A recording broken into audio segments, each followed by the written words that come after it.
Number 5. Monsters Inc. The movie that many of you know and probably have watched also, called Monsters Inc., is very similar to a movie called Little Monsters, released in 1989. Oh, and it's not just the plot, it's the look of the characters also.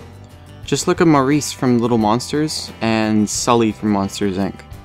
And not to mention the similarities in the plot, it's just undeniable.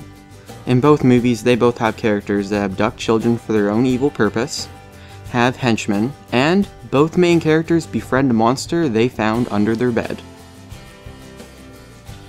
Number 4. Toy Story.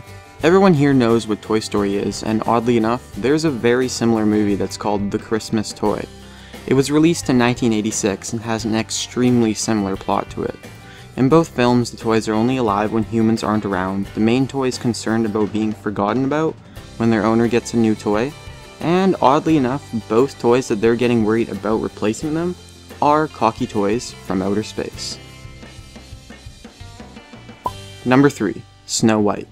The voice actor for Snow White, named Adriana Caselotti, only made $970 for her voice acting on Snow White, and unfortunately afterwards, she couldn't find any voice acting work at all because her voice became so recognized.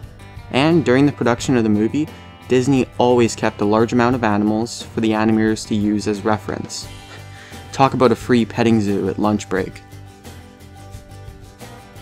Number 2. Finding Nemo.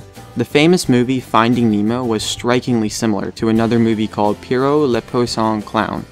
The covers for the movies are similar, which is understandable, but in both the main characters Pierrot and Nemo, both live in an anemone and lose one of their parents when they were attacked by a predator.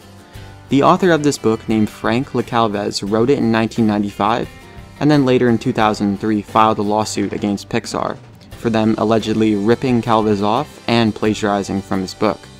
He lost the lawsuit and wanted to file an appeal, but it never ended up happening. And what's even worse is this book isn't even being put on French bookstores' shelves anymore because it's too similar to Finding Nemo. Number 1. The Shining. In Toy Story, there are many references to the movie The Shining. In Sid's house, the carpet is the exact same carpet as in the Overlook Hotel, right where Danny would play with his toys.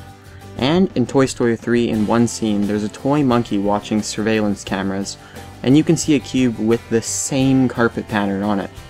But it does not end there. All throughout the movie, there's references to the number 237, the number for the most haunted room in the Overlook Hotel. You can see the number on a security camera, the back of a dump truck, and a username on a computer screen. I think the reason for all these references in Toy Story is because the movie's director, Lee Unkrich, likes The Shining a lot. Apparently, it's his favorite movie.